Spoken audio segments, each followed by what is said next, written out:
Independent thoughts, independent life. This is Chad Benson. So when you started, yesterday I said,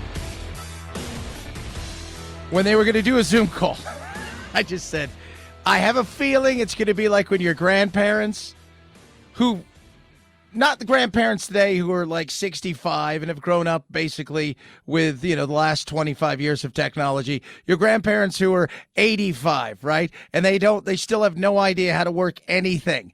And the Zoom, you buy one of those with like Facebook has that thing where you can make phone calls really quick, and it's just like, picture in picture. They don't know what to do. It's mute. They're really close to it. Can you see me? Can you see me? That's how it started yesterday with Putin and Biden.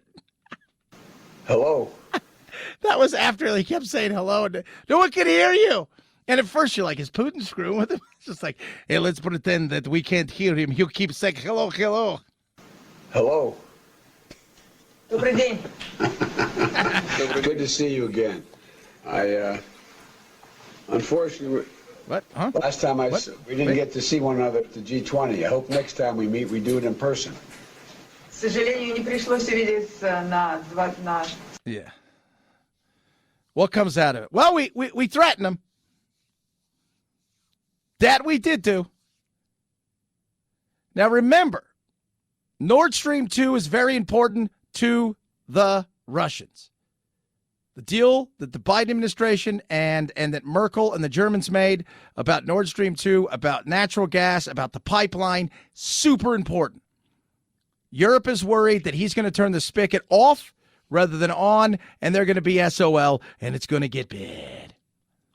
Especially the time of the year when it starts to get really cold. And let me tell you what cold is there comparatively to cold here. I live in Arizona. I'm still in shorts. Okay? I'm still in shorts.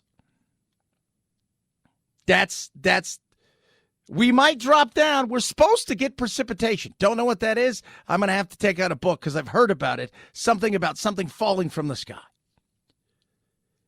Buffalo this week. Football game the other night.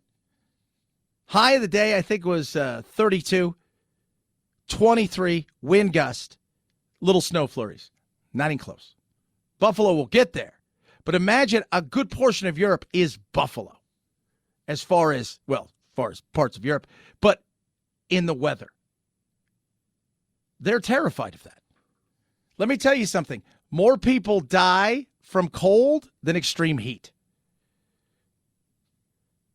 So they're terrified of that. So the EU doesn't really know what to do. That Nord Stream 2, and this is the weird thing with for all the stuff about Trump and Biden and he's not going to give into this. Let me tell you something. Even people with his own party are pissed about that, and on top of that, even people now, because he's trying to soften some of these sanctions potentially, are saying, you know what, as Democrats, we've got a veto-proof majority. We'll overrule that. It's insane. This is a big deal because if heating oil, natural gas, the energy spike, what do you think that does to energies globally? You know what the world and markets like? Stability. Stability's great. Things are stable. They like to know what's coming. They like to have an understanding of the next thing. Certain things that they expect to happen, even if sometimes they're negative, a down month here, a down month there, they're okay with that because those are things that are built in and expected. Instability. Things where they don't have a control or understanding of where it may go. That surprises. That scares markets, sends markets up and sends markets down. Energy prices go up, other markets go down. How will that affect us? Well, in a world where we're still trying to figure out, hey, why is my gas over the, I'm paying God knows how much for my gas. That affects everything. I was reading today. How about this? You live in California. How about the cost of doing business in California? LA Times talks about it. Pizza Hut. You're getting hit with a 10-cent service charge. And you know what they hit it with? Essentially, it is on, you go and look at your receipt and stuff. It's essentially the cost. It's a service fee for increased costs of operations in the state of California. Gets passed on to us, the consumer. We get it passed on. Higher taxes, higher cost of doing business, higher energy prices. Do you see where this goes? All of these things go up. We, the consumer, pay for it. So that's why this potentially is really important, especially for this administration. But some people are tone deaf. Case in point, sour lemon. Good news, people. We talk so much about bad news. Oh, my gosh. Inflation, blah, blah, blah. This is good news. Americans are finally getting some relief. Finally, right? Gas prices are heading south, down. They could drop below $3 a gallon. Whew. And the outlook for heating costs this winter getting better, too. Whew. Whew. Tone deaf. Liberal elites. People who live in glass houses. You don't drive a car. You're making X amount a month. I'm assuming he's on that Chris Cuomo kind of pay range. For those of you not knowing what Chris Cuomo was paid, he was paid $500,000 a month. That works out to be $6 million a year. Do you think they're really worried if prices go up a nickel, a dime, a quarter, if inflation jumps a little bit? They're not. Because they don't feel it. Oh, they may, but they don't feel it. Hell, they're probably not even paying half their bills anyways, as far as somebody else doing a lot of that for them. But it shows you. And that's why something that's going on far away in the Ukraine is important. Because should something go south, and the panic, because we know one thing, we can see the way that people panic, and that includes investors who are uncertain. What do you think that does to energy prices, including oil? Because everybody's going to feel like they're going to get pulled in some way, shape, or form, and that includes Saudi Arabia. Next thing you know, we're going to be sitting in a position where potentially we could see gas prices rise or stay steady. That doesn't help. When you're living paycheck to paycheck, and by the way, paycheck to paycheck, we're not talking about somebody who's like, if tomorrow I've got to make this crazy decision on whether or not we're going to have breakfast or lunch or just lunch and dinner kind of. No, I'm talking about people, the average person who is putting just a little bit of money away. But now that little bit of money is shrinking and shrinking and shrinking. And the money they are spending, the things they're buying are shrinking and shrinking. But they're spending more and more of it. I'm not talking about the person that lives day to day. I'm talking about the average middle-class American household. These things add up. And this administration and many of the liberal elites out there, look, I'm blessed, very blessed. I work hard for what I do. I work probably 80, 90 hours a week, and I'm blessed to do it. And I'm a bit of a workaholic at times, and I'm blessed. But let me tell you something. If I lived in California, I'd feel it. Live in New York, I'd feel it. But I'd still be okay. But there are a lot of other people out there that I talk to on a daily basis that notice things. Guys and gals who are in work trucks every day, who are putting more money in their gas tank and seeming like they're not able to fill it up, who are having to charge customers more. It all adds up. And when you sit around every day and you think, well, it's going down 2 cents. Did you guys feel that? Did you feel it? I think we were doing something here yesterday. I think it was $1.50 or 60 higher here in Arizona comparatively to last year. 5 cents. Not feeling that at this moment. I'm saving a quarter for a full tank of gas. People are frustrated. And when you come out and you go, oh, it's going down. Yeah. When will you notice it? Because when you're sitting there in your ivory tower and you're talking about this kind of stuff, and maybe people are like, why should we care about the Ukraine? Understand, we're all tied together right now. We are. And this could get ugly. And if we're frustrated at inflation, the cost of heating and gas and all of this stuff right now, what potentially could come of this? Uncertainty in the market? 323-538-2423. At Chad Benson Show is your Twitter. Tweet at us. Text the program. It is that day that we love to call Woke Wednesday.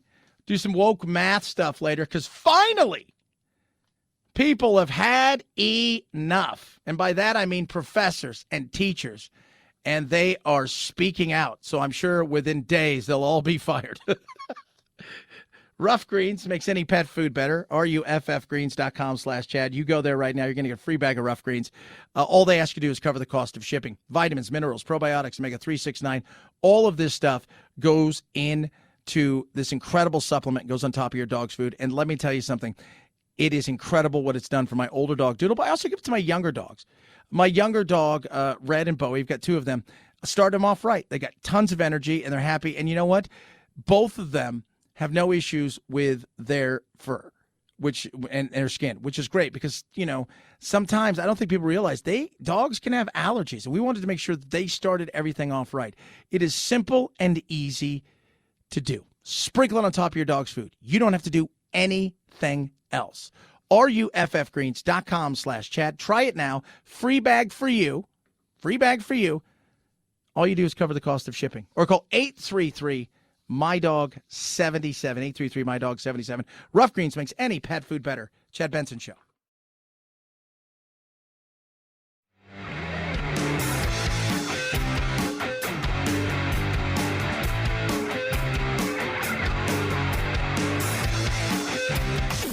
Helen Keller is a Nazi terrorist that is a male. Is that what you're telling me right now? Yeah. Are you thinking of Hitler?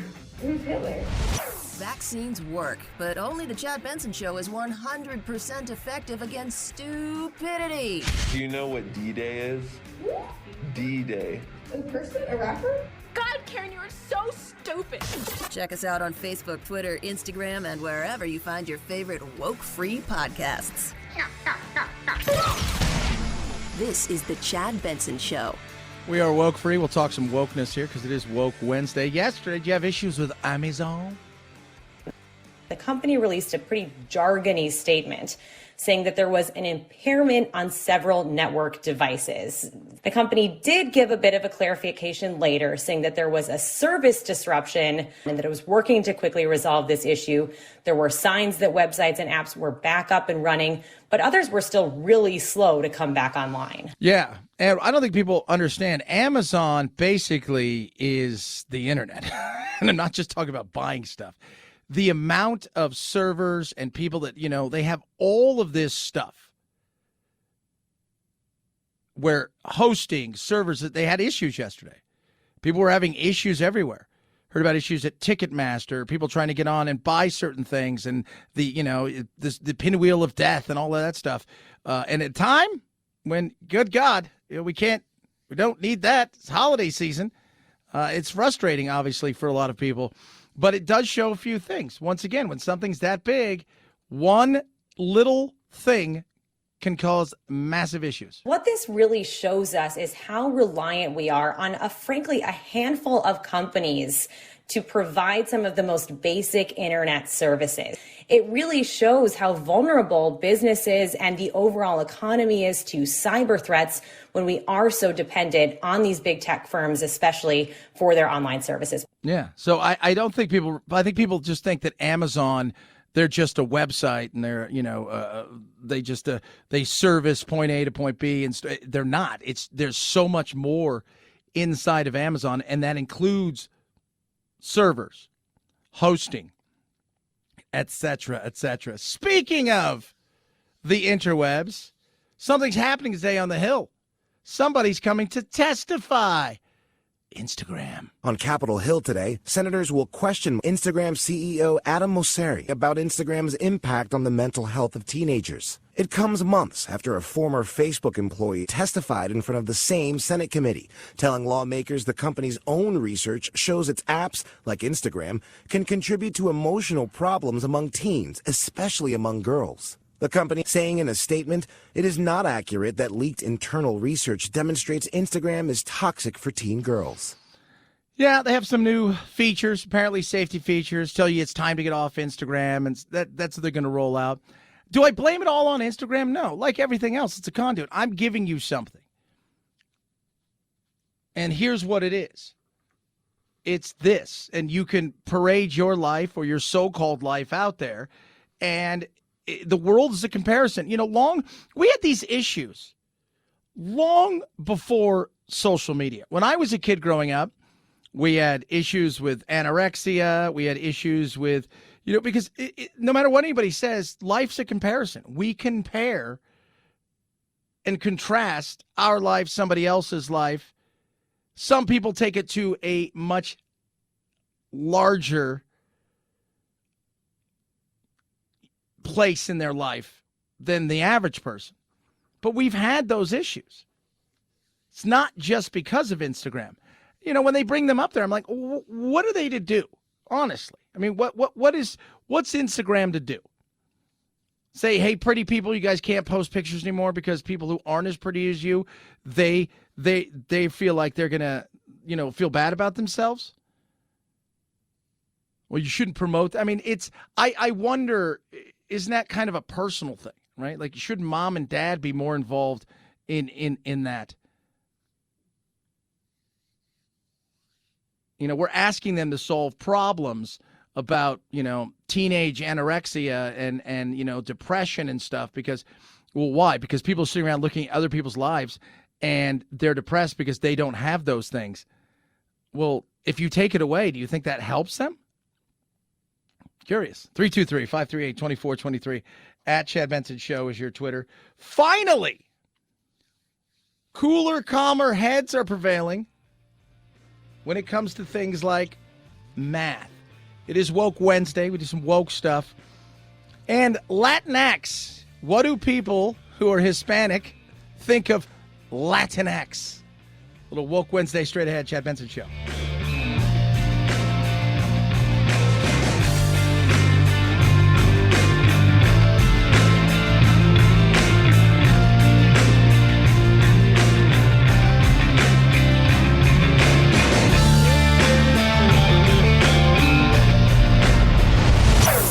Chad Benson Show.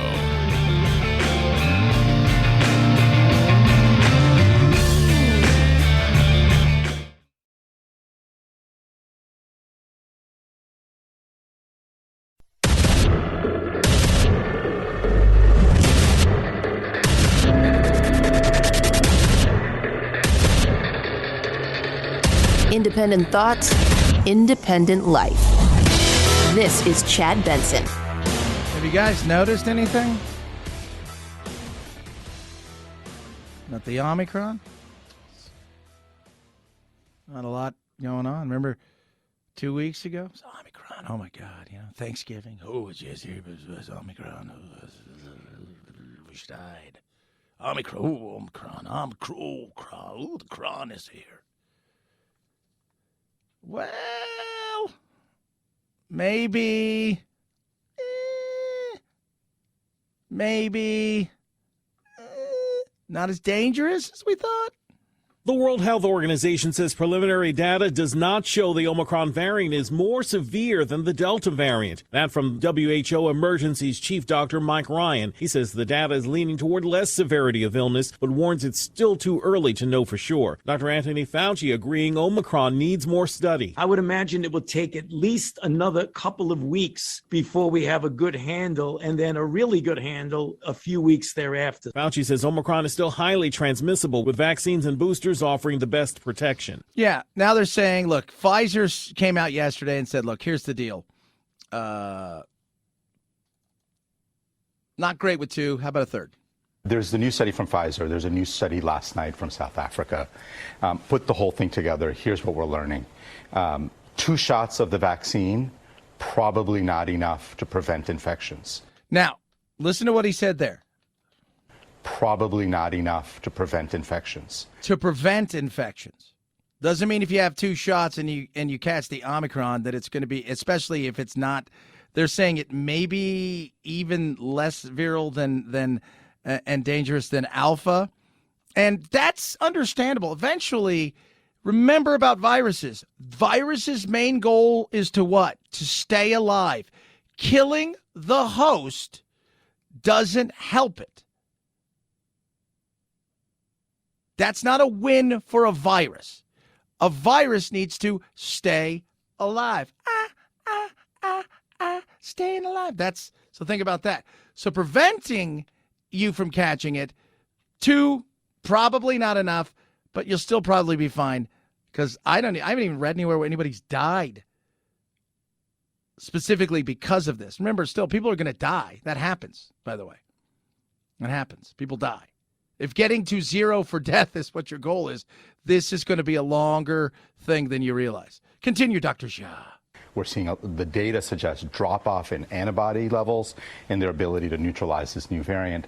3 doses with the booster, it's going to end up really making a big difference. There you go. But at the end of the day, part of this spread that may be coming may actually be a good thing. And I know that sounds weird, but stick with me here, because the whole logic thing and science has talked about this for years. Part of getting to a certain level of some sort of herdish immunity, because again, we still have the flu and all these. You're not getting rid of this thing, but getting to a place where it's not only not talked about, but is one of those things where even if you don't feel good, you still go to work. I mean, how many people go to work because they have a cold or a flu? I mean, so many people do. So let's not pretend. But getting to a point where we're just living our lives and this thing is no more than anything else that's out there is something like a strain of this that is really spreads easy, doesn't do anything to even people who are unvaccinated, no more than a cold, and they build up some antibodies, and it maintains its life, and people get on with theirs. 323-538-2423 at Chad Benson Show is your Twitter. Tweet at us, text the program. Love hearing from all of you. So imagine this, if you will. You as a teacher in this woke world, as a teacher who teaches STEM, science, technology, engineering, math, for those of you who don't know what that is, being told, hey, we're getting rid of all advanced math programs here because disadvantaged. These kids, because some kids they learn quicker, better. They have whatever it is. They're up here and other kids aren't, and apparently it makes them feel bad. And so we're going to woke it up, and because of woking it up, this is the way this is going to work, and blah blah blah blah blah. So, thank goodness, over 700 professors and teachers have finally sent an open letter on mathematics, calling out both New York and really California for the wokeness. 746 math teachers and professors across the country signed the new missive, warning that enfeebled math curriculums would have dire consequences down the line. You had professors for NYU, Columbia, just to name a few. 9 from Columbia, 13 from NYU, argued that kids need exposure to advanced math prior to college in order to truly excel. But it's going to hurt people's feelings. I wasn't great at math. I never once took offense to somebody doing better at a subject than me. I don't know about you. I never man, I think they should let me spell the words the way I want them to. Oh, my goodness. They say such frameworks aim to reduce achievement gaps by limiting the availability of advanced mathematical courses to middle schoolers and beginning high schoolers.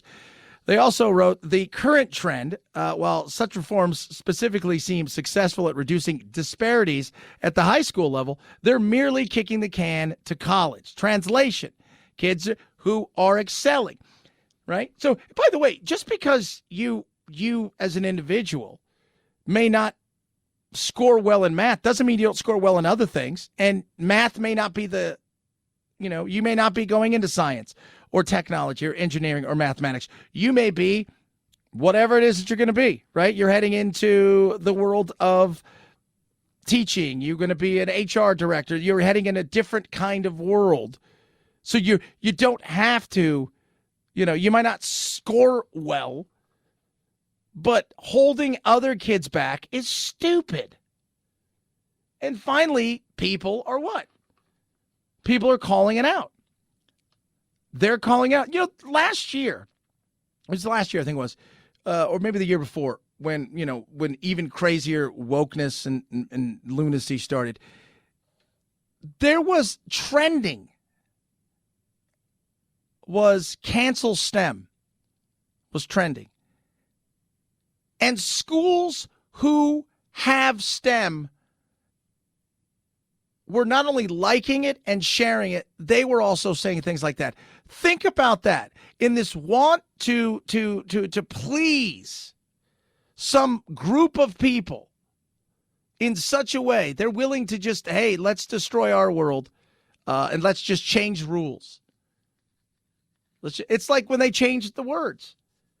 Let's just change. We'll just make words up. We should make some words up. Make people feel good. You want to be called they, them. You want to be called whatever. People are seeing through it. They're absolutely seeing through it. Thank goodness. Now, just because they try it doesn't mean it's going to happen. I think we all know that.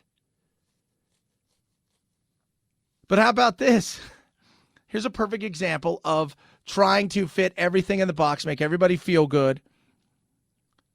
Latinx. It's a gender-neutral alternative term to Latino. Guess what? It's backfiring.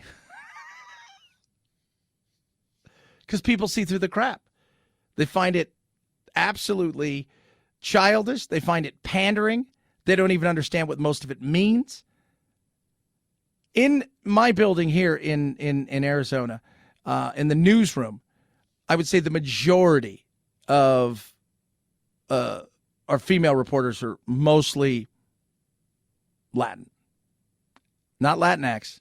They're Hispanic. They're mostly from either born and raised here or from Mexico. And so they all laugh at this when they hear this. My best buddy here, Pablo, he's like, I don't even know what the hell that means. He goes, I don't know. My uncle, my family, my grandfather, God rest his soul, passed away last year, used to say, what? What the hell is that?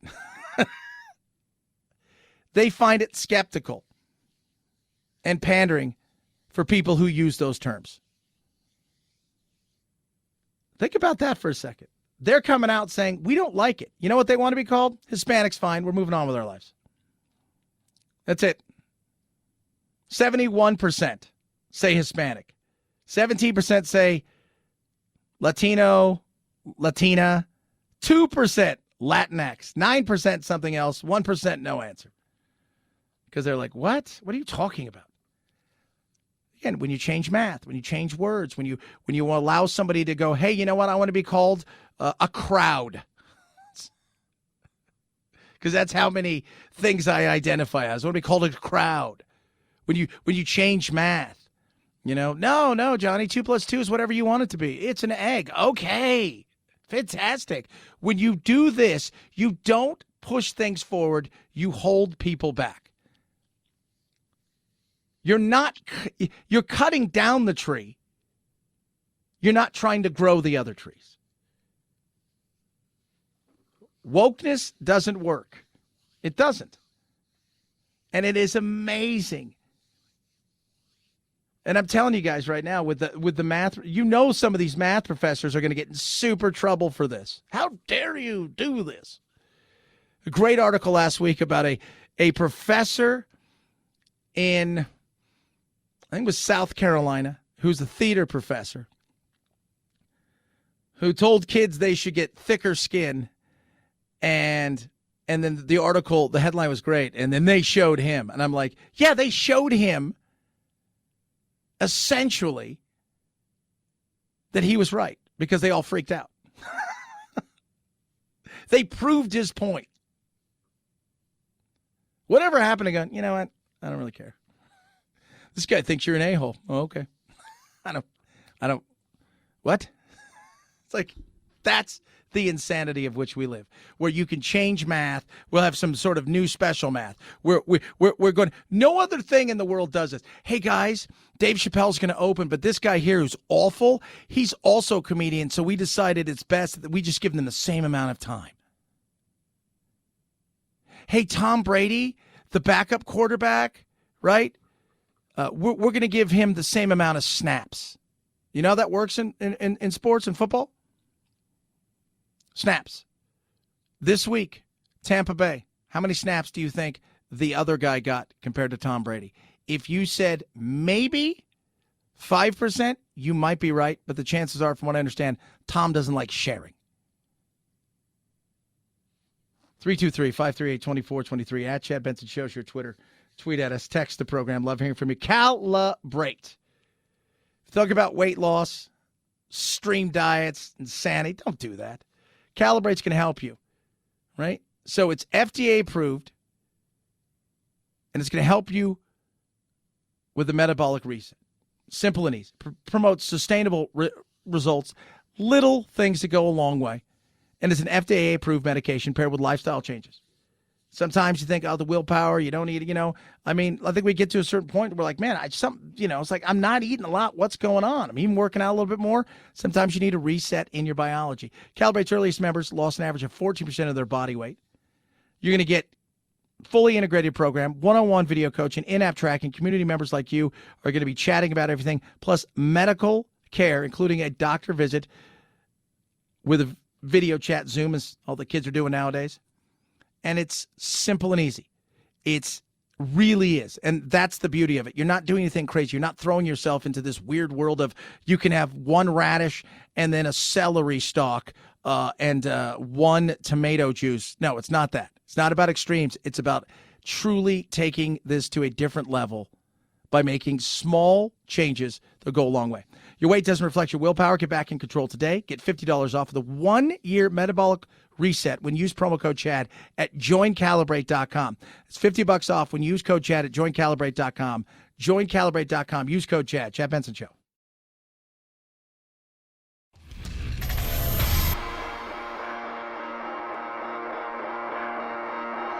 Welcome to Chad. No, not the country. The institution. The Chad Benson Show. The most mispronounced names, most mispronounced words of the year. Some of these words, I have no idea what they are. I don't. How about this word? Cheugy, which is a trendy term popularized by Gen Z, used to mock outdated and unfashionable aesthetics typically associated with millennials. Ouch. It's funny because Gen Z does not like millennials. Like, do millennials think it's funny because we're the smallest group, us awesome Gen Xers, and we're the kind of the millennials fight mostly with boomers. Gen Zers kind of get laughed at or just, because they're not quite sure because they're like, well, we can't really hate them that much, even though they're kind of dorky-ish, but we're really not. But they were punk and they weren't wimps. And, oh, by the way, they kind of did invent the internet. So we're going to, but you go and look at the boomers, right? The boomers and millennials are kind of the same. Privileged, right? A little bit of privilege. Didn't have great wars. So you got the millennials and the boomers fight. Then you got the Gen Zers, and the Gen Zers, they're not a fan of the millennials. I like that. So Cheugy, how do you spell it? Cheugy. How about this one? Eilish, as in the last name of singer Billie Eilish. That was mispronounced a lot. Chipotle was also mispronounced a lot, as was this. Shein, which is the Chinese-based fast fashion company that has become very popular over the past few years. Yeah. Shein. Omicron, obviously, because Cheugy. Chipotle, I don't really. That one. Dogecoin was another one that was people struggle with. Not to be confused, by the way, with Dogecat. Chipotle, Talgona. Korean meat. Never heard of it. Ethereum was another big one. Glasgow. What's wrong with people? Ever Given. Kells. It's just, what? Yassify, a popular trend in which multiple beauty filters are applied to well-known pictures or portraits for comic effect. You guys are just making stuff up now. Making stuff up. 323-538-2423 at Chad Benson Show's your Twitter. Tweet at us, text the program. So, Chipotle? Really? Is that hard? Who mispronounces that? Moms and dads. Let's go to Chipotle. Let's go to get some Chipotle. Listen to some of that Billy Ela. Play with our Doogie coin. 323-538-2423 at Chad Benson Show. Twitter. Tweet at us. Text the program. Love hearing from each and every one of you. Chad Benson Show.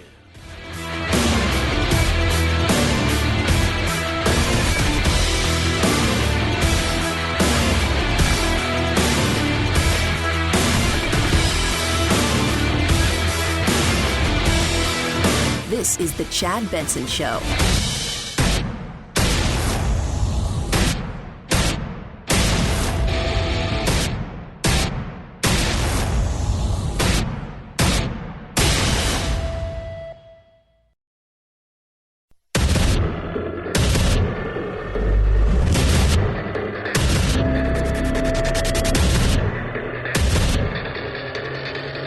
Independent thoughts, independent life.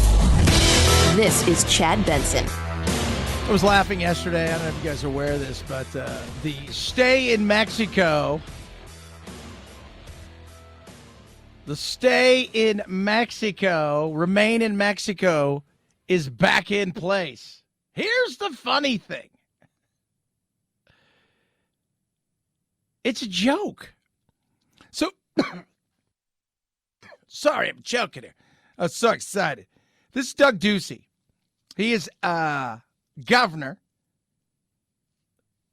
of Arizona. He went down to Yuma to talk about the insanity of what's going on with immigration. And since they've announced reenacting the Remain in Mexico program, people are racing to Arizona in droves to arrive before it's implemented. The Biden administration has sent a clear message to migrants that our border is wide open. But he just put the Remain in Mexico. So Remain in Mexico, which was a really good thing that Trump did. So here's the way it works. If you're escaping Afghanistan and you're on an airplane, you've managed to escape Afghanistan, and you land at a country like, let's just say you get to Germany, but your end goal is America. You can apply for asylum, but you must wait in Germany until your case is heard, adjudicated, and they decide if asylum is okay. So the first, essentially, safe state, safe country you arrive in, you have to apply there for asylum and wait. The border, we've been having catch and release for God knows how long. So Trump implemented this, right? It's like, hey, you know what? We're going to do this. This is great. We send you back. You have to wait. If you come in again and your case hasn't been adjudicated or we catch you, you're done. So it was to remain in Mexico. Mexico's like, we don't want him here. Okay, well, that's not our problem. So Biden, of course, the minute he got it, he went to court and his court case was like, basically they're meanies. And they're like, well, we're probably going to need, more than just that. So while this thing is being adjudicated again, he's like, we have to go through with this and we have to put it out there. So you think, okay, cool. So it's on. Not so fast. In El Paso only. So think about that for a second.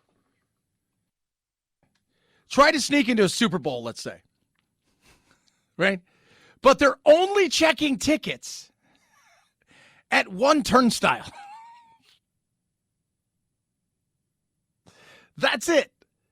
They're authenticating the tickets at one turnstile, but all the other turnstiles are open. So yesterday, Ducey's out there, and he's doing his thing, right? And while he is talking about this, this is hilarious. He's sitting there talking about immigration. It's out of control. All of these things. The Biden border crisis is out of control, and it's getting worse by the day. We've been seeing thousands of migrants every day for several days at our border here in Yuma. They're coming here and calling Ubers and taxis to take them to Customs and Border Protection to hopefully get asylum here in our country.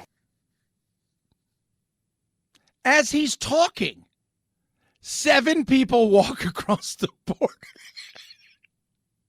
You're just like, this is a joke. You don't care. This administration doesn't care. It was a joke, and it's been a joke for years, right? And that joke is, we're really trying to stop immigration. What we're really trying to do is we're trying to stop drug trafficking, sex trafficking.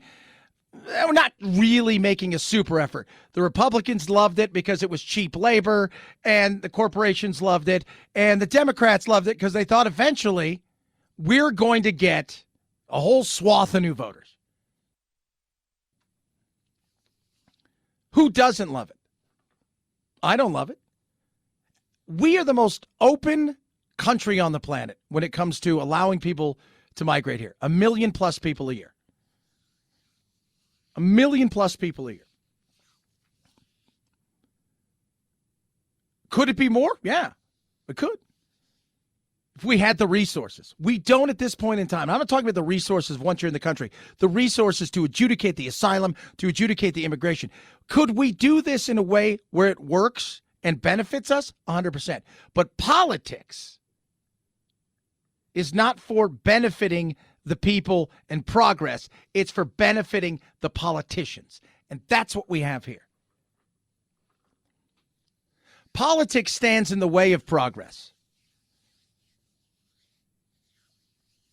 That's the reality of so much of this. It stands in the way of it. And we should all be frustrated. Biden, the minute you put her in charge, the vice president, it was going to be a joke. She didn't care about it when she was in California as AG, as a senator. She doesn't care about it now. She's done nothing about it.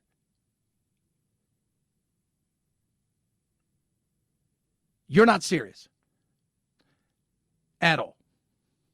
And people know that. And you rang the dinner bell on that night when you said the minute you were going to be president, within the first 100 days, you were going to do everything in your power to make sure you sent a bill to give people a pathway to citizenship, 11 million people.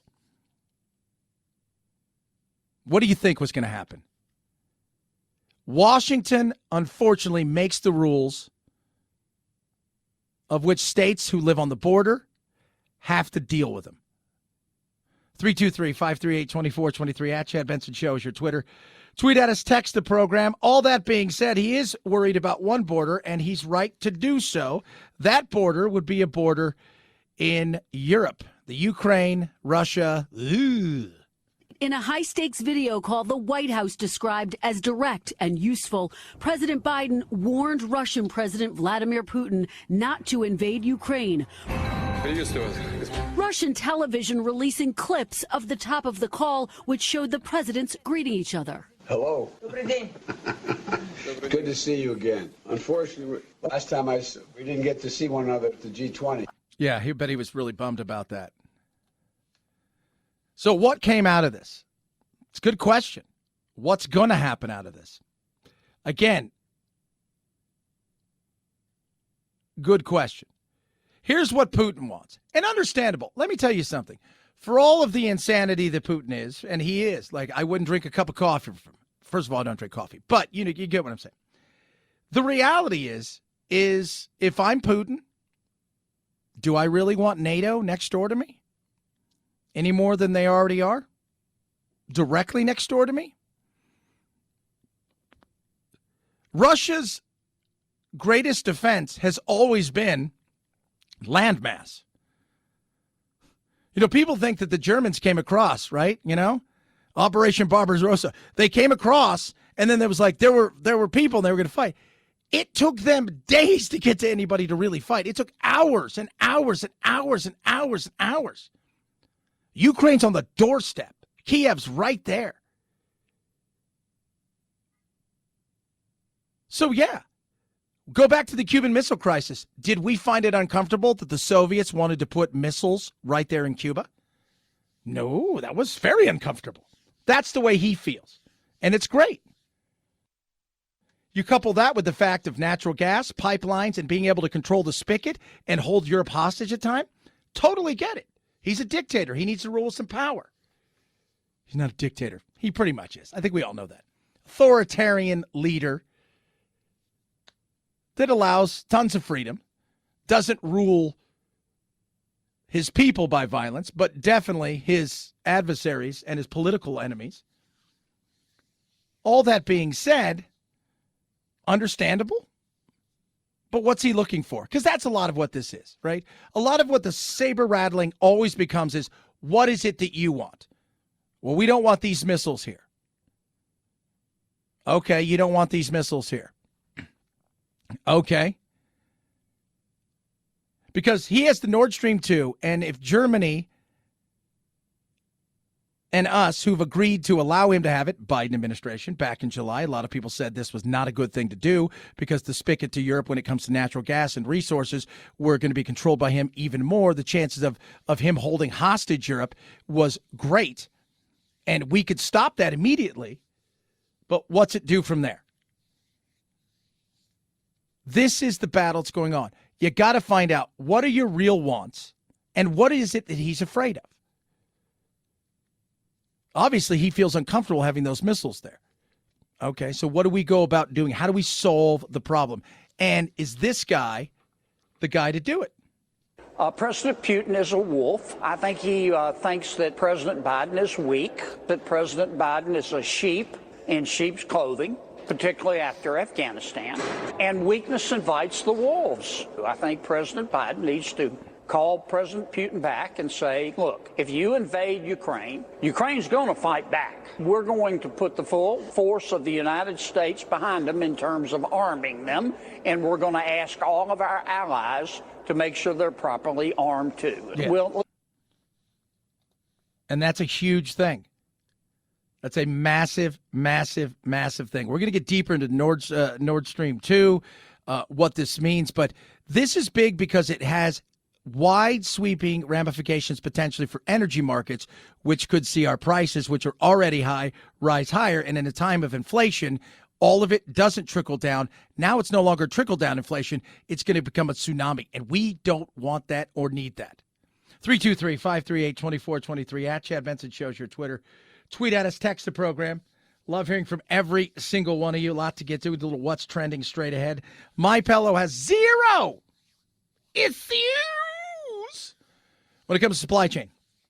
In fact, what I understand is they've actually put more money in guaranteeing that they would have all of like the Giza Dream Sheets when it comes to the materials, everything they needed to make sure that you and I and everybody who wanted great Christmas gifts know they were going to be there. Cheapest ever for the MyPillow right now. 60 money back guarantee, 10-year warranty. The mattress topper, the Giza Dream Sheets, the towels, the slippers, the cardigans, the dog beds, everything. MyPillow has them all right now at the deepest discounts. And that mattress topper is 50% off, I believe. The best thing I've ever done for my sleep. I love the MyPillow, but the mattress topper is otherworldly. Get these and other deep discounts across all of the MyPillow products and website. Go to MyPillow.com. Use the promo code Chad. Just go there. You're going to love it. And use the promo code Benson. You're going to absolutely love, love, love these things. And that mattress topper, I keep telling you guys, otherworldly. MyPillow.com, promo code Benson. MyPillow.com, promo code Benson. At Chad Benson Show, Twitter, CHADBENSON. Little what's trending. I wonder what's trending. We shall find out. Chad Benson Show.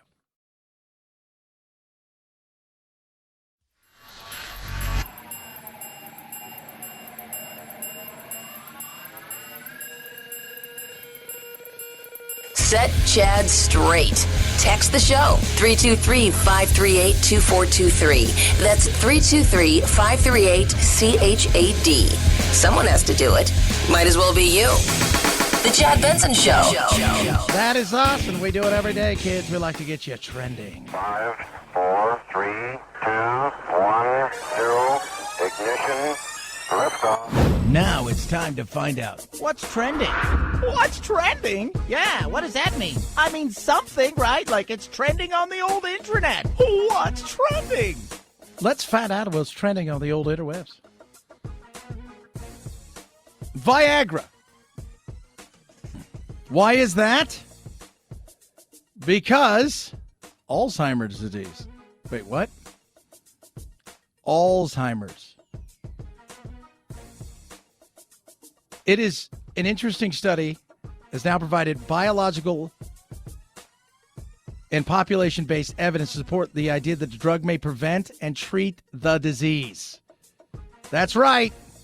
Them there wiener pills may do something for you.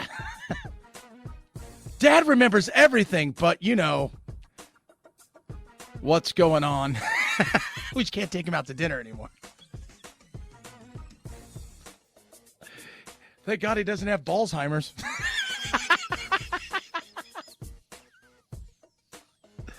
Oh, God, you're the worst, Chad. I am. I like it. On top of everything else, what else is Ukraine obviously trending? Zoom call. Better.com CEO. He's apologized about it. I don't think he did anything wrong.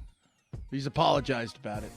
Should have been. I think there was things you could have done better, but I don't think it was the worst thing ever. He fired 900 people on a Zoom call, but at least he did it himself. It's not like he sends some sort of lackey. But some people are upset about it. But he talked about earlier, I guess, over the last couple months that they were going to lean down. They wanted to be leaner. They wanted to be, really a hungrier group of people. That says to me that you're probably going to thin the herd. That's just me. Head over to Twitter. See what's going on in the world of Twitter. Who's trending? Charles Barkley's trending. He must have said something that offended somebody about something. Probably basketball this time with the Lakers stinking. Black couple sues appraiser valued home $500,000 less than when a white friend posed as owner. We'll discuss that. It's very interesting. Very, very interesting. Ooh. Man arrested for torching Fox News Christmas tree. A homeless man was arrested for torching the tree. Was he a liberal? I think he was homeless and probably just made a mistake. But you never know. We can build something in there if you'd like to. Make it very conspiratorial. Mel Gibson's trending. Somebody wants to get rid of him. Did you see that? Josh Molina asking why he's still there because he's a Jew hater. Has deep malice towards women and people of color in his heart. So there's this battle of why are they still allowing him to work? It's time to get rid of him. And I'm like, again, I don't know somebody's heart, but when you make money for people, people will look the other way at times. I think we all know that. But I don't know if he is a Jew hater. I know he's not good at being drunk. 323-538-2423 at Chad Benson Show's your Twitter. Tweet at us, text the program, Chad Benson Show.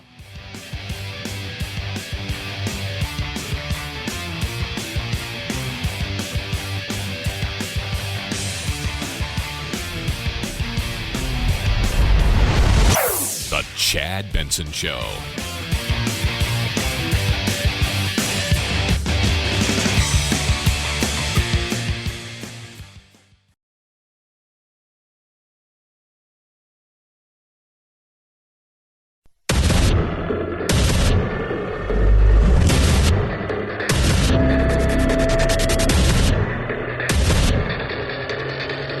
Independent thoughts, independent life. This is Chad Benson. I saw this story and I was wondering to myself, what would mom and dad have done had this happened to me? Los Angeles, California. The Barack Obama school. If I would have gotten a shot without their consent, in a day and age, by the way, where if you have to take a medication, got to do it in front of the teacher, or usually in like the counselor's office or a nurse's office. And if you got a headache, they got to call like 12 people and get it signed off. But with this vaccine and the insanity, apparently, you don't need to do that. At least 2 parents in the LA Unified School District are accusing schools of giving their kids the vaccine without their consent. Maribel Duarte says that her 13-year-old son, a student at the Barack Obama Global Prep Academy in South LA, brought home this vaccine card after getting the shot at school. And she says that he said yes when somebody offered the vaccine in exchange for some pizza. What? So what would my dad have done? I think there might have been, because my dad's not when he's like, let's get a lawyer. My dad's like, you know what we should do? Let's get a flamethrower and go down there and see what happens. That's, God bless my dad. He was driven by emotion at times, and his first emotion usually was to strike out. But I believe like if Jack got a vaccine or something medical and the school did not form Jack's mom or myself, same thing with little Charlie. Little one, if that happens, it's over. I might lose it. Mom, not happy about it. It hurted to know that he got a shot without my permission, without me even knowing or signing any papers for him to get this shot. Yeah. She should be pissed. She should absolutely be pissed about this. She's every right to be pissed. And then it gets even... Well, again, it gets interesting because they knew they were doing something wrong. The lady that gave him the shot and signed the paper was the one that told my son, please do not say anything. I don't want to get in trouble. I don't know what else there is to say. Don't say anything. So you know it's wrong. You know it is wrong. But because of the pressure that some of these kids are feeling, because of the absolute insane way that this stuff has been tossed around, looking at the science. Trust the science, except where the science goes against something politically that we want, then don't trust the science. Because of that, you feel like you have to give in because they're pulling you, they're pushing you, they're bribing you. They're telling you, well, basically, you're going to have to go back home, or you're going to have to go in a special room, or you're going to... This, to me, is, oh, my God, I would have lost it. I would have. I'm pro getting the shot. I think, especially with the Delta variant and the fact, too, that I don't think people really want to admit this, we're not as fit as we are. We have a lot of people who have comorbidities or think they're fitter than they really are. You know what? It's not a horrible thing, right? I am pro freedom more than I'm pro mandates and insanity. All that being said, when it comes to my kid, you better damn well ask me if you think you're going to do something like that. I'll take my kid if I believe my kid is old enough. Matthew McConaughey talked about it. We've talked about it. Not quite sure if I'd like to get my kid the vaccine. I'm older. They're still forming. They're growing. I'd like to see a little bit more data. Do I think it's safe? Yeah, I think by and large, mostly, it's 100% safe. Now, I'm talking about younger kids, 5-year-olds, 6-year-olds, something like that. I'm not talking about 13, 14, 15, 16-year-olds. It's a different story. But all that being said, no matter what I decide or don't decide, that's my decision, not yours. And if you think, first of all, I'd look at my kid and the second thing I'd say is I slap him in the hand, a piece of pizza? You couldn't hold out for something else? What's wrong with you? Man, you don't know better, LAUSD, New York. You don't know better. You don't. But when you threaten them or bribe them, USD says the program's meant to ensure several steps are in place for vaccinated students to get prizes. All students 12 and above in the district have to be vaccinated by January 10th, or they could be forced back into virtual online learning. how? First of all, once again, another judge says, no, you're not going to be able to put mandates in. By the way, speaking of that, her attorney also came out and said, you can't do this. Legally, you can't mandate it. The schedule of shots that people get their children, all of that has been gone through, it's been legislated, it's been passed, it's been put into law. You, with a of a pen, doesn't work that way. So they don't even have the right to do it. Oh, man, I'd have lost my, I don't know about you guys. And even if I believed, by the way, how many kids, it's 2, they say, but how many other kids are out there that have been coaxed to do it? How many kids are going to go, oh, I'm going to get a free piece of pizza, maybe I'll get a second shot. That's the stuff. It is not your job to parent. You'd like to think so. 323-538-2423 at Chad Benson Show's your Twitter. Tweet at us, text the program. Love hearing from all of you. By the way, just to let you guys know, when it comes to this variant, what they're saying right now is what we see doesn't seem to be too bad.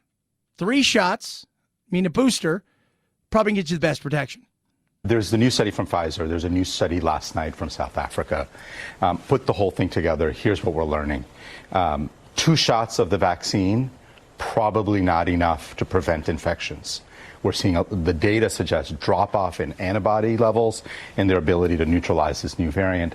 3 doses with the booster, it's going to end up really making a big difference. Yeah, but it doesn't mean that, you know, what they're saying about the Omicron, it doesn't seem to be as bad as Delta.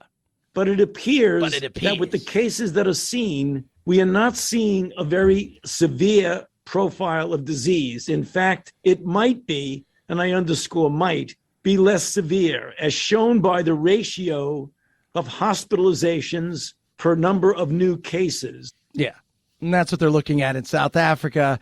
Even with the unvaccinated, they're saying it's a day where I don't feel too bad. It's almost like a cold and you get on. What's a virus' main goal in life is to stay alive. You don't stay alive by killing your host. You stay alive by essentially being able to go from host to host. So killing your host doesn't do it very well. We'll see. We'll see what takes place. But I do know that a week ago, 10 days ago, this was, oh, my God, what is this new variant? Oh, my God, oh, my God, oh, my God. Here we are now, almost 2 weeks later. People are like, it doesn't seem to be as bad. And you know, I'm like, welcome to the world of, and many people are saying, when a variant comes along that may be really dangerous, that you're looking at, you don't tell everybody. What do? You monitor it, and you don't, some people are saying you don't even name it for a month or so until you think to yourself, the people need to be alerted.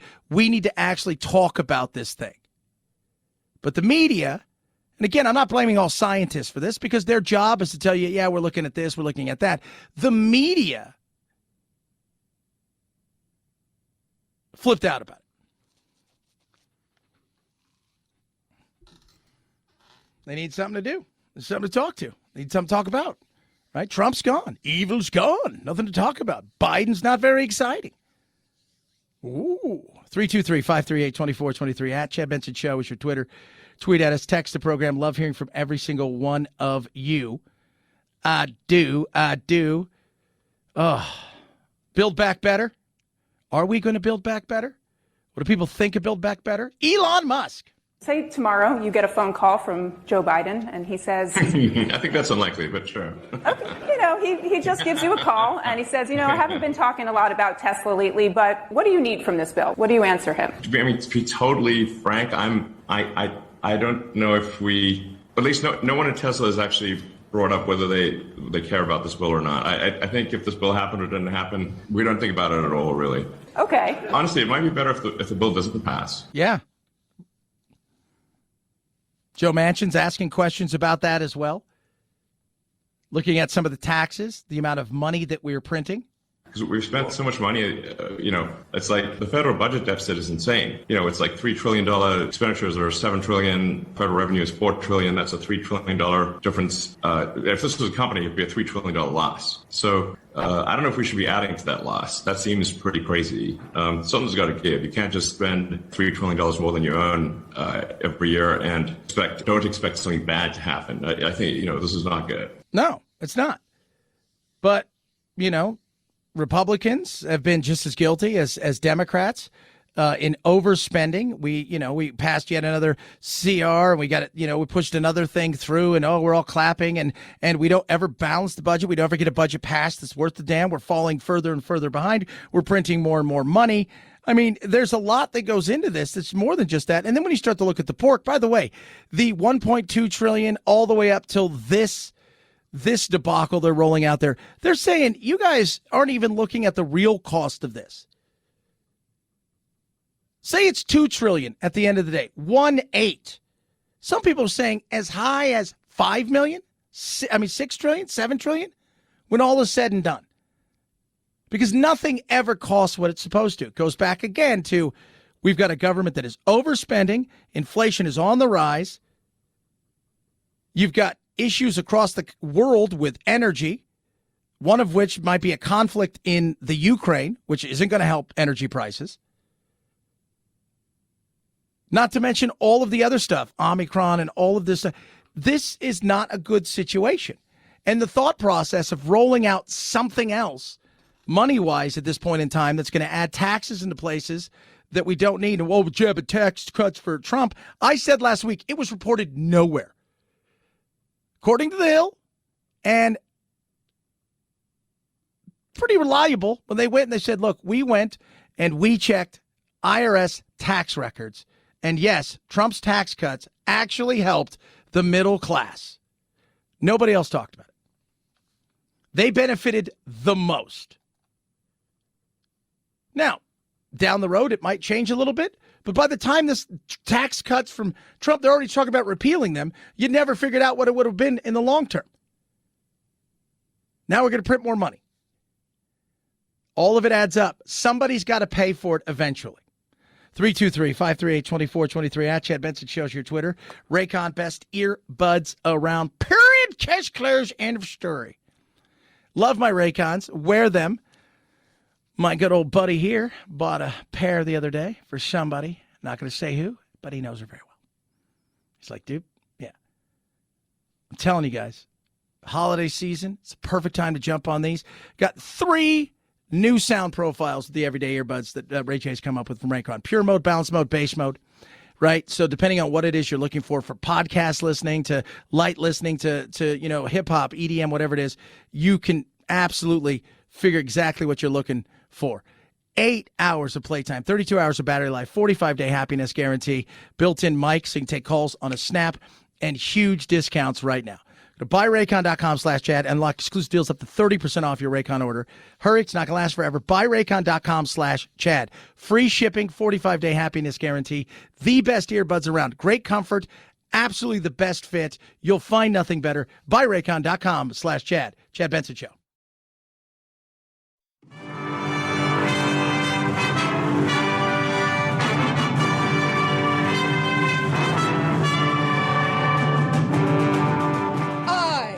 To be free. I am not a terrorist. I am not Antifa. I am not a sex slave that wears masks. Don't be a cutie pie.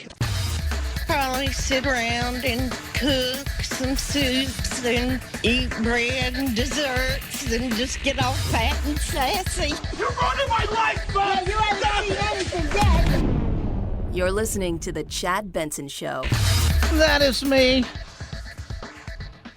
You or you. It's funny when I watch the news, because I don't really watch like regular television. I watch sports when I can. I have my shows that I watch sporadically. I just don't have time. Yeah, I travel every day. It's a long drive. I'm an hour outside of work, so I do 130 miles a day. And but every once in a while, I'll look up because normally I'm watching Shark Tank. So the way our big studios work, like right now I've got Golf Channel on, but our big studios, they have like CNN and, like the morning news shows. They all like that stuff. So we don't touch any of them, but we watch Shark Tank on CNBC, and that always intrigues me more than anything else.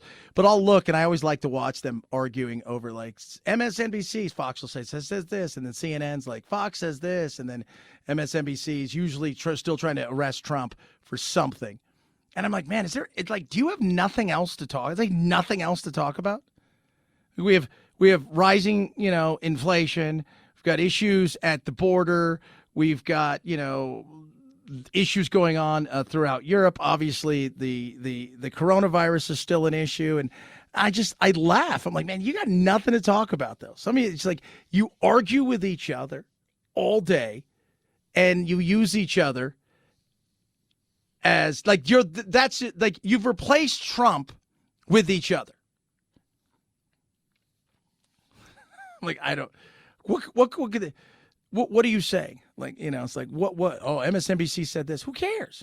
Nobody watches MSNBC. CNN says this. Again, who cares? Nobody watches them. We know that. Fox, again, who cares? I just can't. It's tough for me to pay any attention to that because it's all about anger. I got other things. I want to find out if this guy's going to get all the money from Mark Cuban or not. I don't know.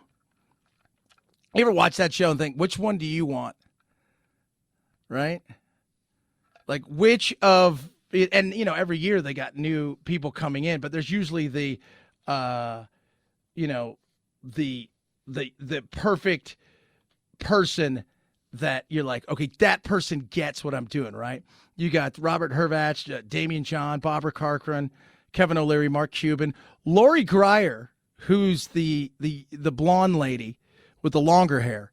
She, if you go and look at the most successful of all of the stuff, it's been her. Her stuff works for whatever reason.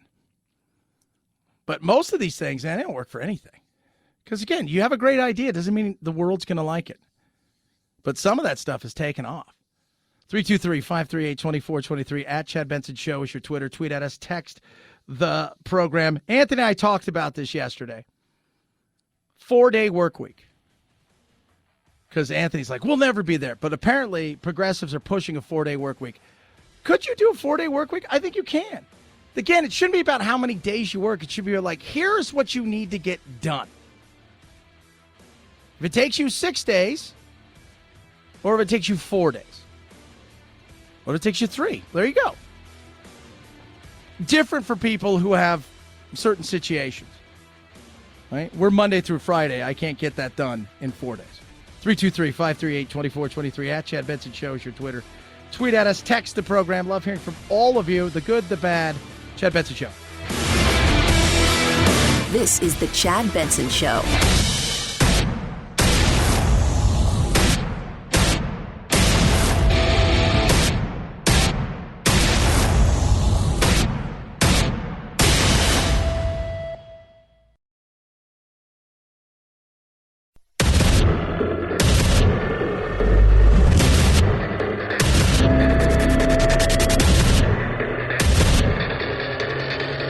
Independent thoughts, independent life.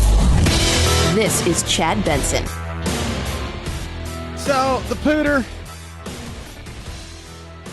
and Biden kind of sat down a little bit yesterday. Kind of. 2-hour Zoom meeting. Didn't start out well for us. We're like, he couldn't get it to work. It was on mute. It didn't really flow, I think, the way that Biden and everybody was hoping it was going to flow. But they finally had a chat. They spent 2 hours talking about the Ukraine. Putin wants the United States and NATO to halt any movement in that direction in the East.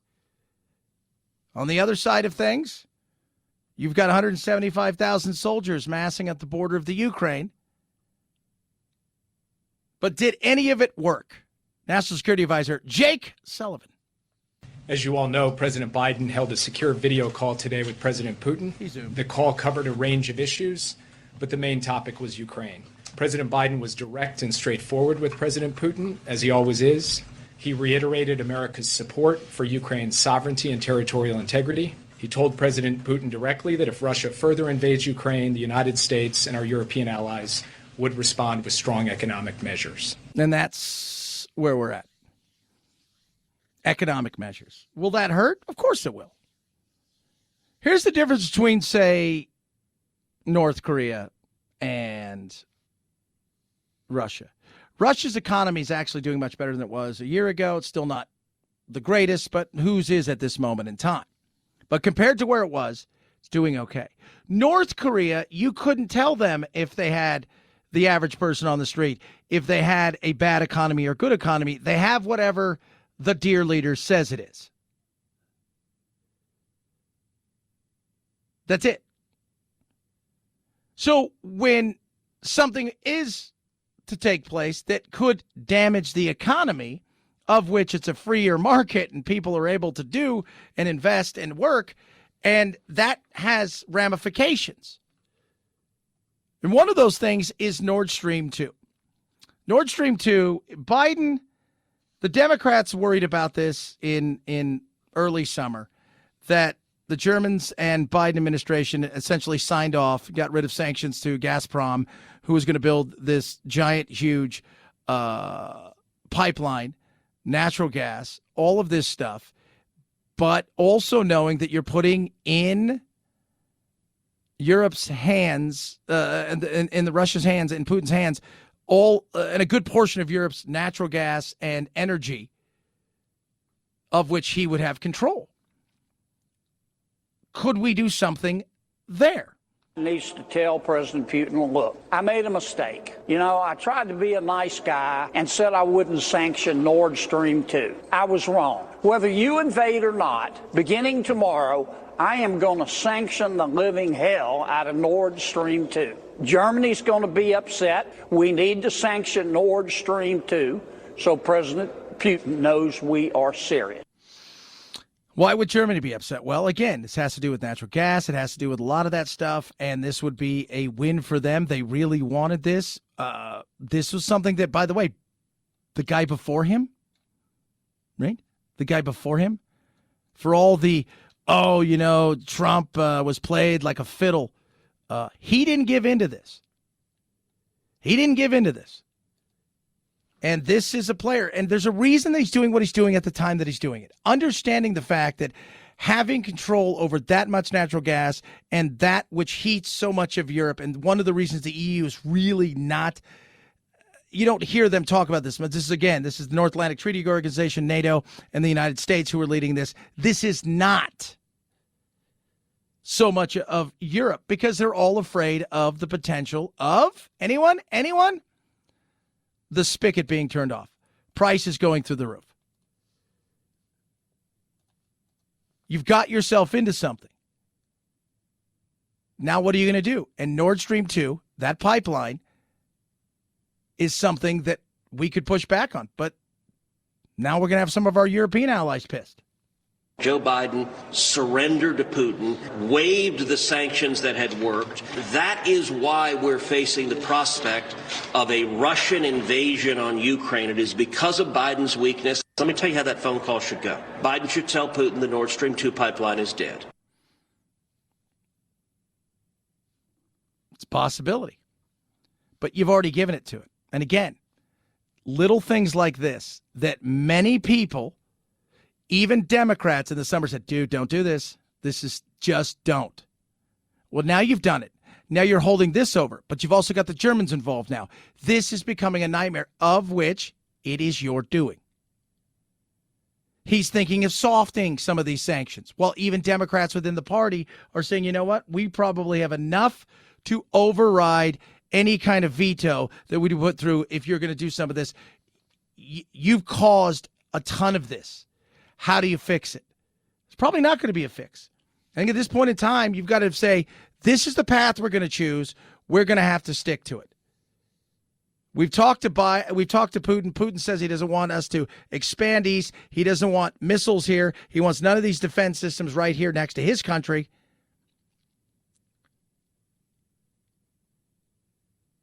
And a prolonged war, by the way. The Ukraine, for those of you guys, do I think they'll win? I don't know. But they've already said, should something happen, they're going to turn it into a bloody mess. That I think they can do. That I think they can do. I don't know. I don't know, because for me, I would tell him everything's on the table, brother. Period. Case closed. Every single thing is on the table. Period. Case closed. Well, military action could mean that we stand off with our ships in the Black Sea and we rain destruction on Russian military capability. It could mean that, and I would not rule that out. I would not rule out American troops on the ground. We don't rule out first use nuclear action. I don't know about nuclear. It doesn't benefit anybody, but I think as part of this, you can't, even if you don't want to do it, you don't rule it out. But I also have to say, you got to go get people involved, other countries.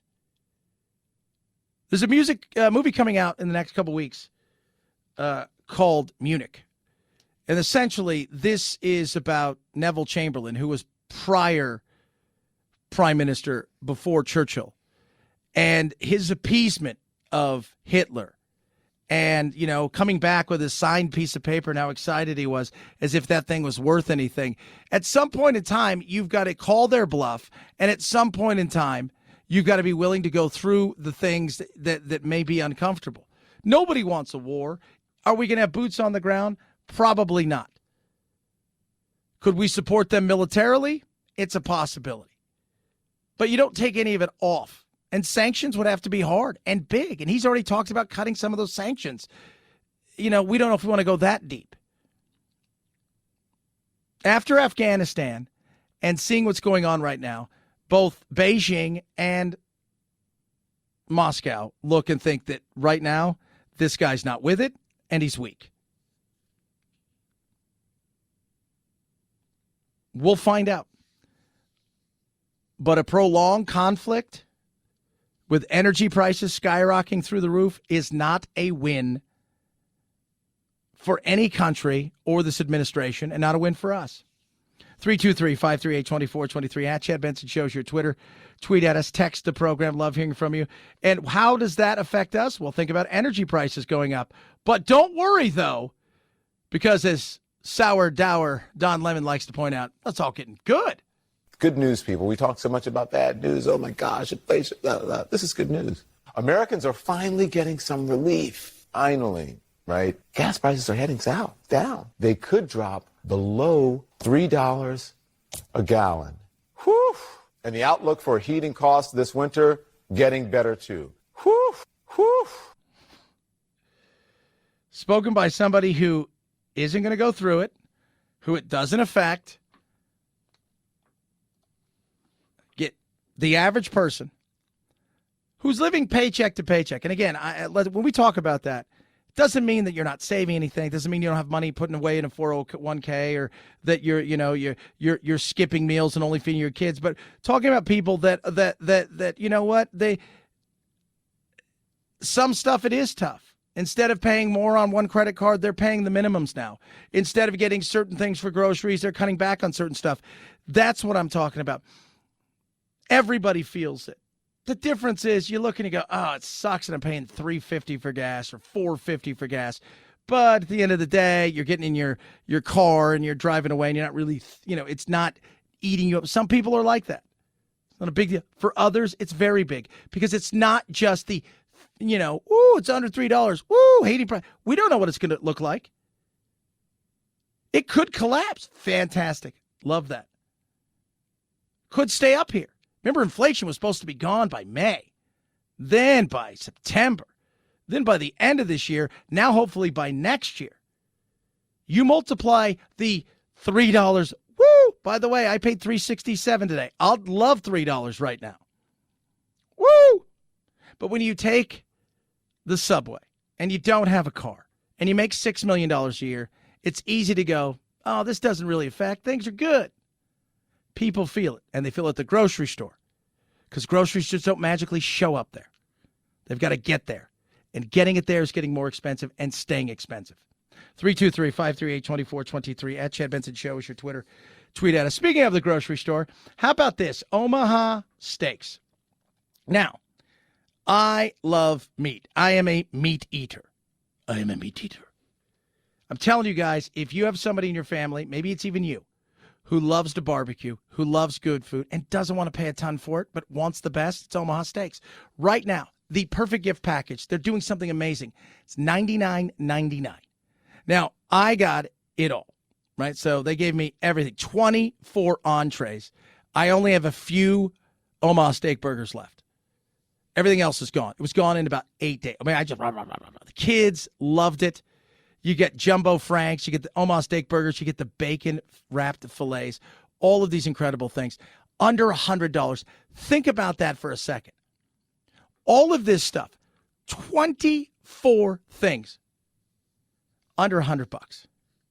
A filet, chicken breast. I mean, it's insane. Plus, they're going to throw in 8 5-ounce Omaha Steak burgers. So when you add it all up, it's pennies. What are you waiting for? OmahaSteaks.com, OmahaSteaks.com. I'm blessed to be able to barbecue in this beautiful weather, and we've barbecued it up, and it is amazing. You will love, love, love, love, love the taste of the fillets, the chicken breast, the sides, all of that stuff. Go to OmahaSteaks.com. Use code Chad in the search bar right at the top. OmahaSteaks.com. Don't wait. You're going to get 8 free burgers as well. It's all under $100. OmahaSteaks.com. Keyword Chad. OmahaSteaks.com. Keyword Chad. Don't miss out. OmahaSteaks.com. Keyword Chad. Chad Benson Show.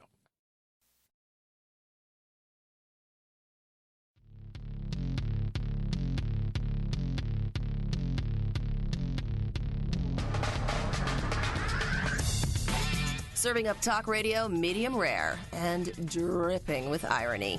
It's Chad Benson. Guess who's going to the hill today? Oh, brother. Instagram.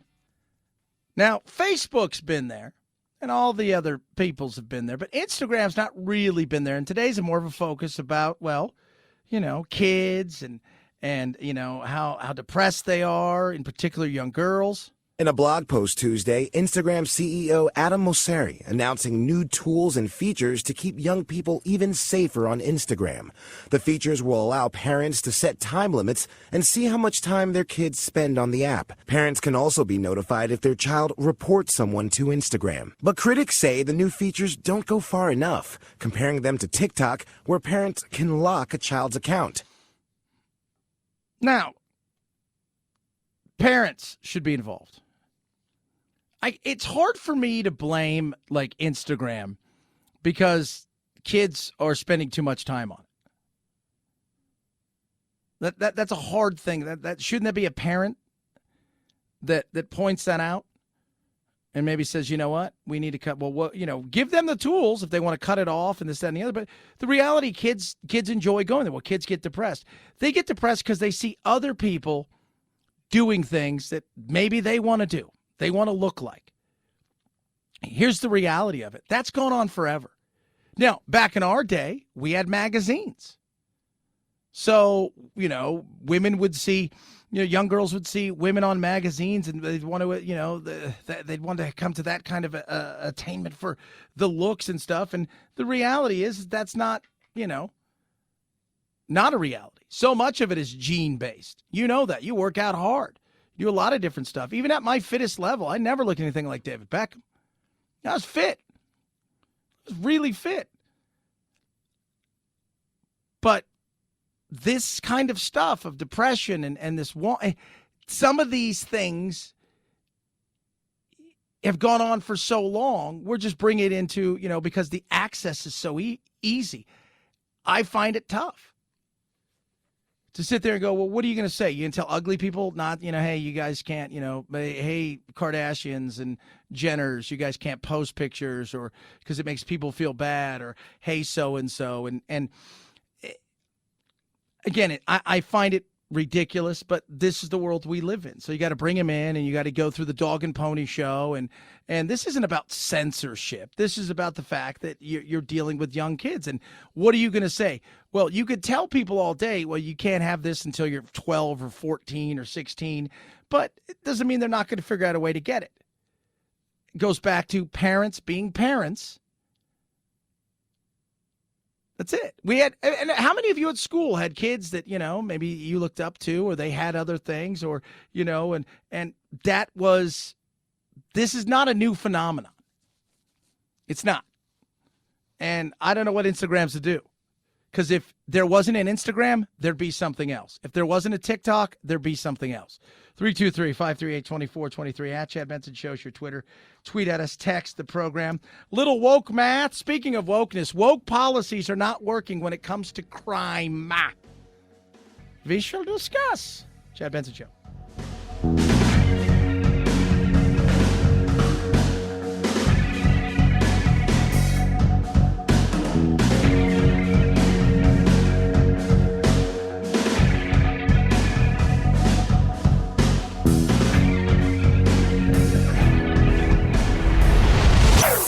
Chad Benson Show.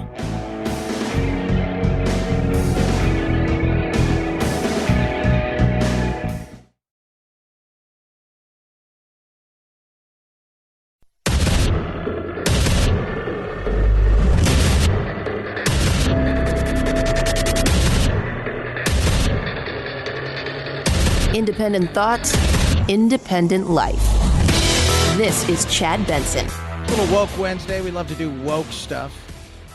Really happy to see that several hundred teachers and professors across the country have finally called BS on the battle against math. And if you guys don't know what's going on in the world of math, places like New York and California have decided to do away with advanced math because, it makes other kids feel bad.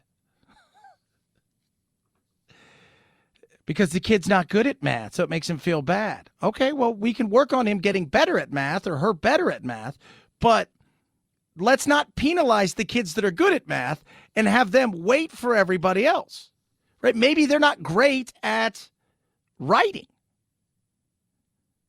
Like maybe the gift over here these kids have is they're good at things like writing essays, and they're good with the spoken word. They're good with numbers. And for the last couple years, STEM, science, technology, engineering, math, for those of you not keeping score, has been demonized as evil and it's bad and all of these things. And so 746 professors from the likes of Columbia and NYU and CUNY and teachers and other professors across the country have come out, finally have put out this open letter saying, enough. Let's not penalize kids who are good at something. Because I fear in the future, we're going to have what? Let me ask you a question. You're getting ready to get on a rocket ship. Do you want the person who helped put that thing together to suck at math?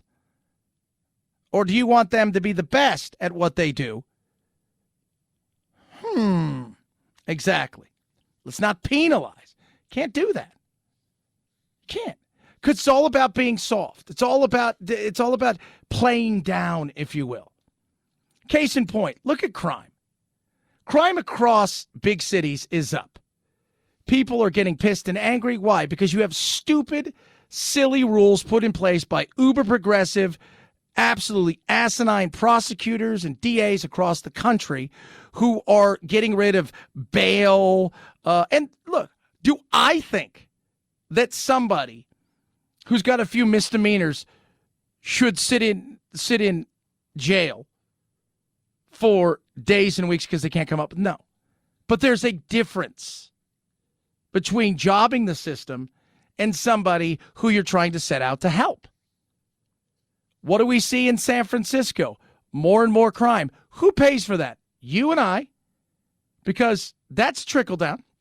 And across the country, when you find areas, whether you're in Phoenix or Waterloo, Iowa, wherever, where you're seeing stores closed because of crime, where you're seeing issues that are taking place, smash and grabs, or people walking into and just stealing stuff willy-nilly, what ends up happening?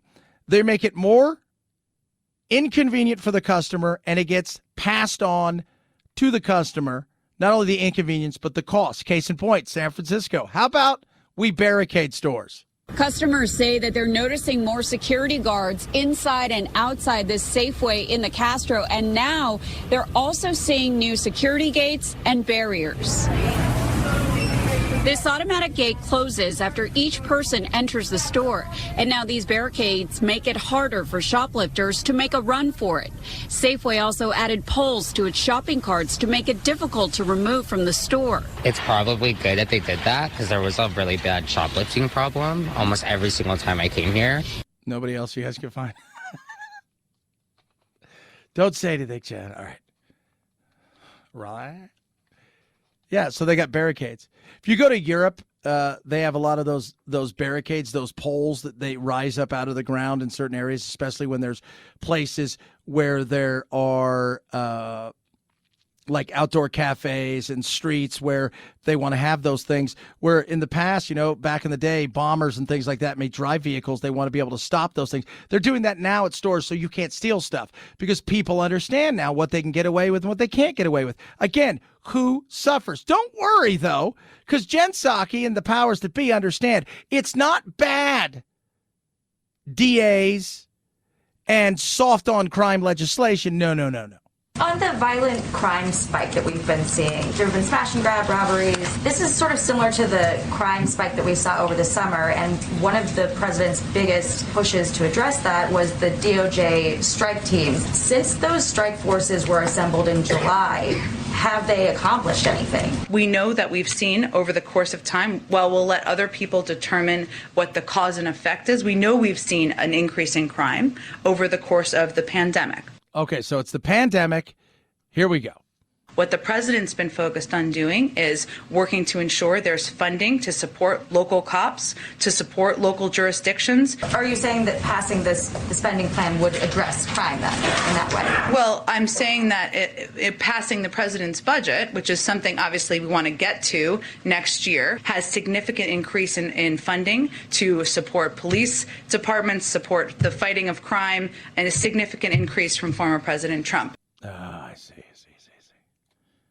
You really don't have an answer because you don't want to say it's what it really is, which is it's poor laws, people allowing people to walk free, right? Remember Chisholm, Milwaukee, DA, prosecutor.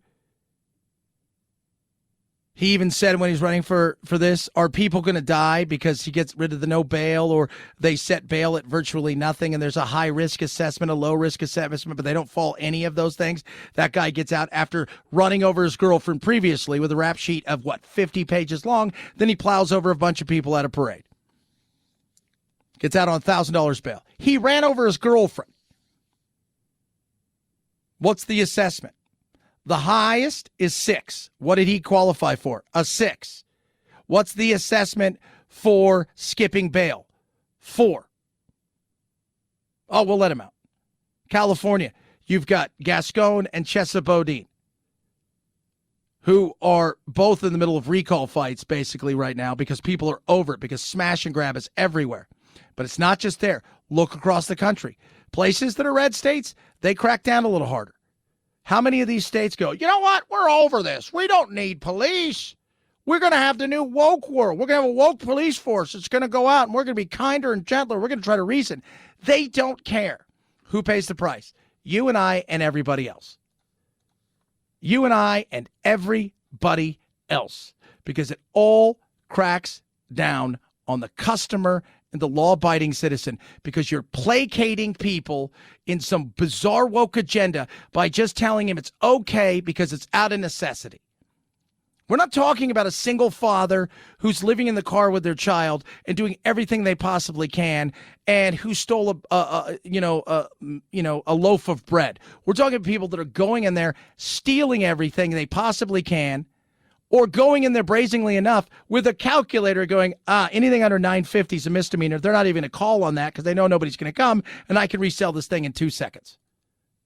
Unbelievable things are happening like this. Cesar Pascal is talking about the latest smash and grab robbery of a small jewelry store at the Eastridge shopping mall yesterday. Multiple suspects sacking the store of valuables in just seconds. Everybody is really worried that they could be next. But in Pascal's case, it already happened. Last March, his jewelry store near downtown San Jose was violently robbed by 3 suspects. They smashed the glass cases and took jewelry, robbed the cash register, and pointed guns at his employees. One female worker quit the next day after 15 years with the store. Well, you deserve that, right? I mean, is that kind of, because it's part of living in a big city. It's part of all of these, it's the crap you hear from people. Oh, this is wrong. This is, no. And so what do you have to do on top of that? Pascal does hire private security, but it's expensive. His store is now closed an extra day per week, and he's considering locked doors with a buzzer system to let customers in. It could help, but he also runs the risk of driving away customers just when he needs them the most. Yeah, but that's okay, though, because the spike on crime is because of the pandemic. It's always looking to paint a victim, always looking to woke it. Oh, this person because of that. No, it's organized. People know there is zero repercussions. They know that. They know nothing is going to happen to me. I can go steal $900 stuff here or $450 stuff, and nothing's going to happen. But the crime is down. Crime is down because you don't prosecute it. You don't arrest anyone. Why would I call you if you're going to show up 4 hours later? And I don't blame the police. But I know even if you go out and do something, the chances of them prosecuting anybody is slim to none. Here's something stupid. Lady who has been arrested 122 times for shoplifting in Northern California, San Francisco. The sheriffs say, don't release her. We want her.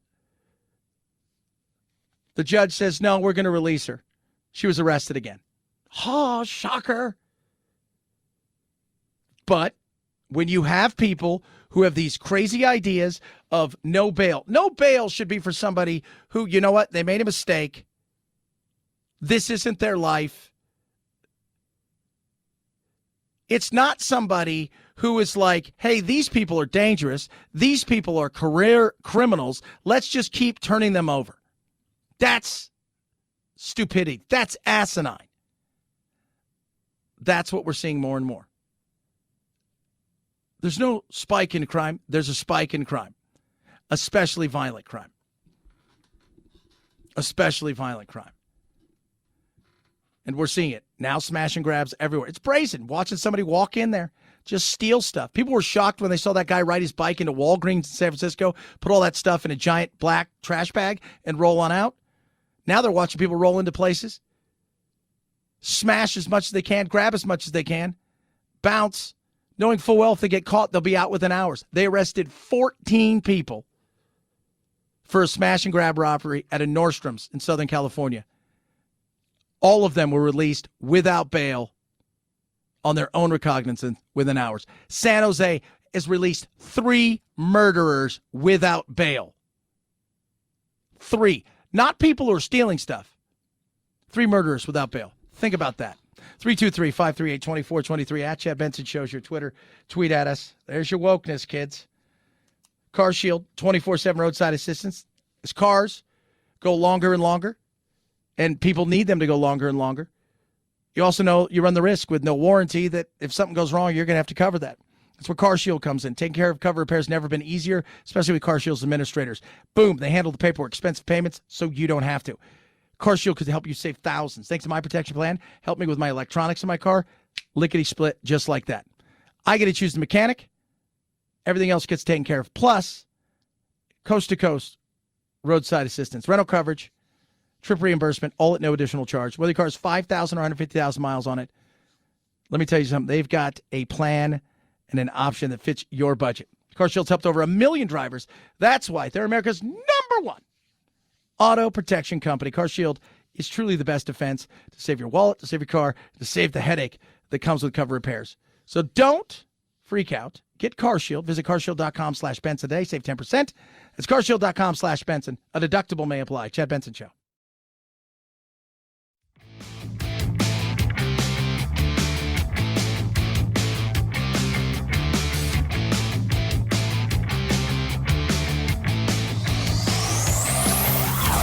Check out our Chad Benson Show Facebook page where you can hang out or hang your grievances out to dry.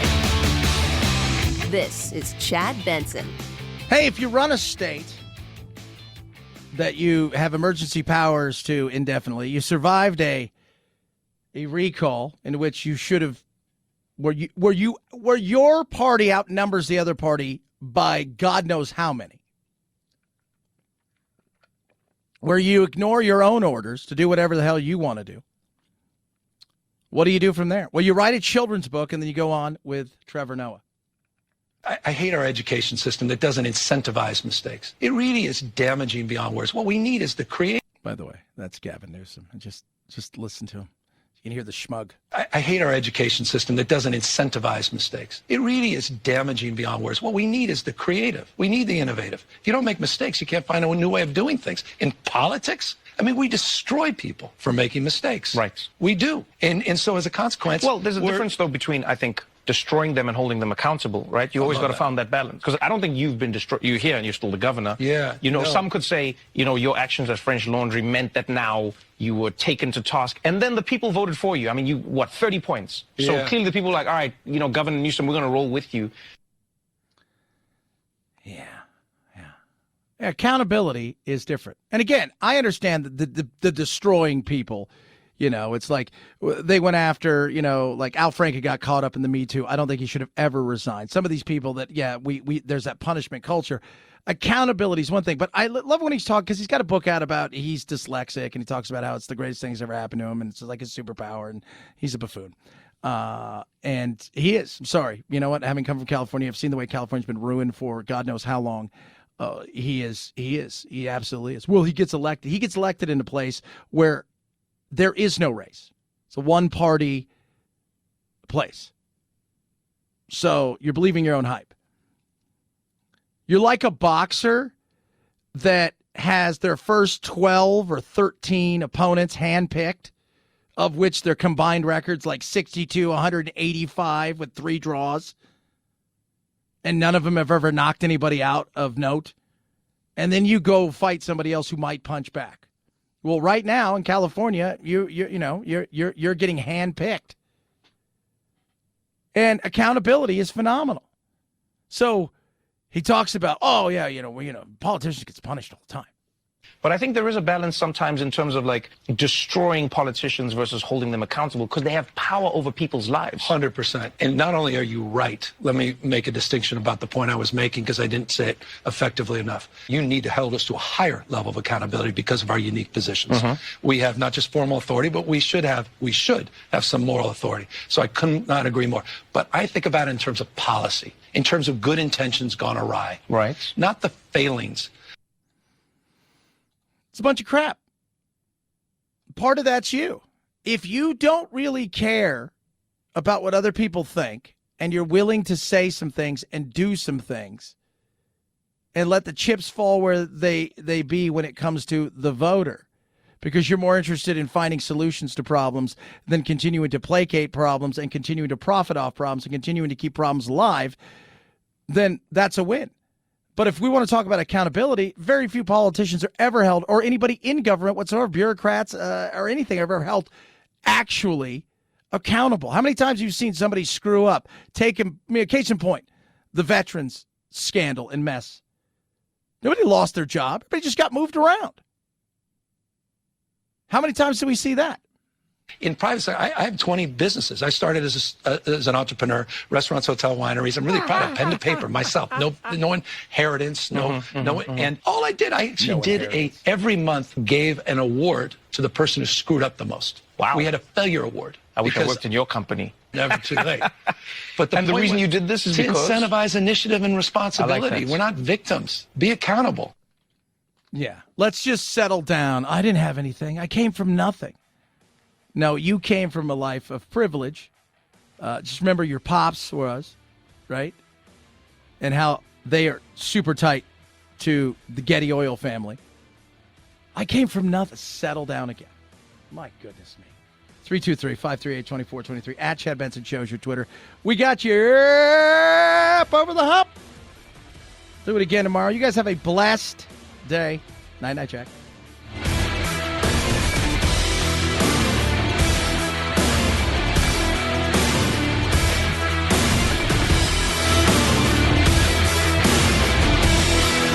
This is the Chad Benson Show.